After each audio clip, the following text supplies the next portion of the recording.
صلی علی محمد وعلی محمد وعجل فرجا۔ سامعین، آج 10 محرم ہے اور اب وقت عصر ہے۔ 61 ہجری 10 محرم وقت عصر، زہرا کا لاڈلا، نبی کا نورین، راکب دوش پیغمبر، جس کی خاطر نبی سجدے کو طول دے دیتے تھے اس وقت تک جب تک حسین خود اپنی مرضی سے نہ اترتے تھے، جس کی خاطر نبی گلیوں میں خود سواری بنتے تھے اور حسین کو سوار بنا کے اپنی زلفیں تھما دیتے تھے، جس کی خاطر نبی اپنا خطبہ چھوڑ دیتے تھے۔ وہ حسین جس کے جوڑے عید کے اوپر جو ہے جبرائیل امین درزی بن کر لے کر آتا تھا، وہ حسین جس کے جھولے سے شفا پانے والا کوئی عام نہیں بلکہ فطرت جیسا فرشتہ ہوتا تھا، وہ حسین جو راہب کو 7 بیٹے دے دیتا تھا، وہ حسین کہ جو اگر مقدر میں نہ لکھا ہو وہ اس حسین سے مانگ کر دیکھیے، وہ حسین عطا کرتا ہے۔ اس حسین کو یزید ابن معاویہ ابن ابو سفیان نے اسلام کی وہ دشمنی جو اس کے آباء و اجداد کے دلوں میں تھی اس کو پورا کرنے کی وجہ سے بے دردی سے پس گردن 13 ضربیں مار کر شہید کر دیا۔ وہ حسین کہ جس کی انگلی سے انگوٹھی اتارنے کے لیے ملعونوں نے امام حسین مظلوم کی انگلی کاٹ دی۔ وہ حسین کہ جس کی لاش کو دفنانے والا اور کفن دینے والا کوئی نہ تھا۔ وہ حسین جس کے غم میں خود نبی رویا کرتے تھے۔ آج مسلمان یہ تو کہتے ہیں امامہ پہننا سنت ہے، داڑھی رکھنی سنت ہے، کوئی یہ نہیں بتاتا کہ غم حسین میں رونا بھی سنت ہے۔ نبی تو خود روتے تھے اور جناب ام سلمہ کو نبی نے خود وہ مٹی دی تھی کربلا کی اور کہا تھا کہ ایک وقت آئے گا جب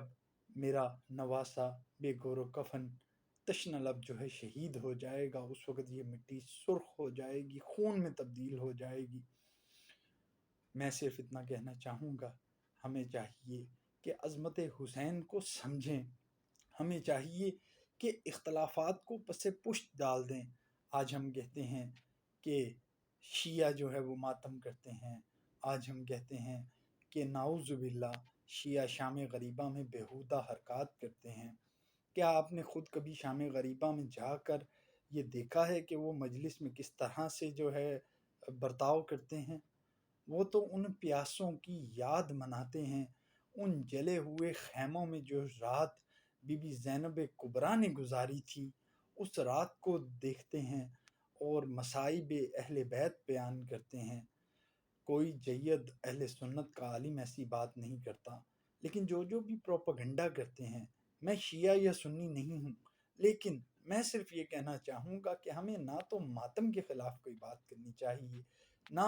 کسی اور بات کے بارے میں کوئی بات کرنی چاہیے۔ اگر آپ کو اختلاف ہے ماتم سے، آپ نہ ماتم کیجیے، آپ کو کس نے مجبور کیا ہے کہ آپ ماتم کیجیے؟ اور ویسے بھی یہ تو عشق کی منزل ہے، کوئی اگر اپنے عشق میں کربلا والوں سے عشق کے سلسلے میں کچھ کرتا ہے تو اسے کرنے دیجیے، آپ خود نہ کیجیے۔ لیکن اسلام کا شہرازہ بکھرنے سے بچایا تھا حسین نے، اور آج پھر اسلام اسی نازک موڑ پہ ہے۔ کہیں قرآن کریم کی جو ہے گستاخی ہو رہی ہے، سویڈن میں جلایا گیا ابھی ریسنٹلی، کہیں نعوذ باللہ امام زمانہ کی توہین کی گئی، اس قدر نازیبہ کلمات کہے گئے پاکستان میں، اور ہمارے ادھر کوئی بولنے والا نہیں۔ میں صرف یہ کہوں گا کہ آپ جائیے، تاریخ کا مطالعہ کیجیے، اہل بیت ہی مظلوم ترین ہستیاں ہیں۔ کیا آپ نے سوچا ہے نبی نے غدیر خم میں من کنت مولا فہذا علی مولا جب آیت نازل ہوئی کہ یا ایھا الرسول بلغ ما انزل الیک من ربک وان لم تفعل فما بلغت رسالہ، کہ اے رسول وہ پیغام پہنچا دیجئے جو آپ تک پہنچ چکا ہے، اگر نہ پہنچایا تو ایسا ہی ہے جیسے رسالت کا کوئی کام نہ کیا۔ تو علی کو اپنا برحق خلیفہ اللہ کے حکم سے نبی نے متعین کیا تھا، نبی کے بعد علی کو خلافت نہ دی گئی، نبی کے بعد زہرا کو حق نہ دیا گیا، نبی کے بعد جو وارثان دستار تھے ان کو فراموش کر دیا گیا۔ آپ دیکھیے کیا مدینہ میں آپ جاتے ہیں، بی بی سیدہ نبی پاک کے بعد 75 دن یا 90 دن جو ہے زندہ رہیں، آخر وہ نبی پاک کے ساتھ کیوں نہیں دفن؟ وجہ صرف یہ تھی کہ اہل بیت کے اوپر بہت زیادہ مظالم ڈھائے گئے تھے۔ میں صرف یہ کہنا چاہوں گا آپ صفین پڑھیں کہ کس طرح یزید کے آباء و اجداد نے علی ابن ابی طالب کے خلاف جنگ کی، اور کس طرح ممبروں سے 70 سال تک علی ابن ابی طالب پر سب و شتم ہوتا رہا۔ آپ کہہ دیں کہ جناب علی پر لعنت کرنے والا، علی پر نعوذ باللہ نازیبا کلمات کہنے والا جو ہے وہ مسلمان تھا، تو آپ کو یہ افسوس کرنا چاہیے، کیونکہ نبی نے کہا تھا جس نے علی کو گالی نکالی اس نے مجھے گالی نکالی۔ نبی نے کہا تھا کہ علی، میں علم کا شہر ہوں، علی اس کا دروازہ ہے۔ نبی نے کہا تھا کہ علی کو مجھ سے وہی نسبت ہے جو ہارون کو موسیٰ سے تھی۔ وہ علی ابن ابی طالب جس نے اپنے دشمن تک کو، قاتل تک کو شربت کا جام پلایا تھا، اس نے اگر بعد نبی تلوار نہ اٹھائی تو اس کا یہ مطلب نہیں کہ علی مظلوم نہ تھا۔ علی تاریخ کا مظلوم ترین انسان ہے۔ علی عادل ہے، علی شجاع ہے، علی ذی وقار ہے۔ اور آج امام حسین کی شہادت کے موقع پر میں چند جملے مزید کہتا چلوں کہ 10 محرم 61 ہجری کو کبھی حسین نے 6 ماہ کے علی اصغر کا لاشا اٹھایا، کبھی حسین نے کڑی الجوان علی اکبر جو کہ شبیہ پیغمبر تھے ان کا لاشا اٹھایا، جن کے سینے میں برچھی لگی، اور ظالم نے کہا تھا میں دیکھتا ہوں کہ کس طرح حسین صابر ہے اور اپنے جوان بیٹے کے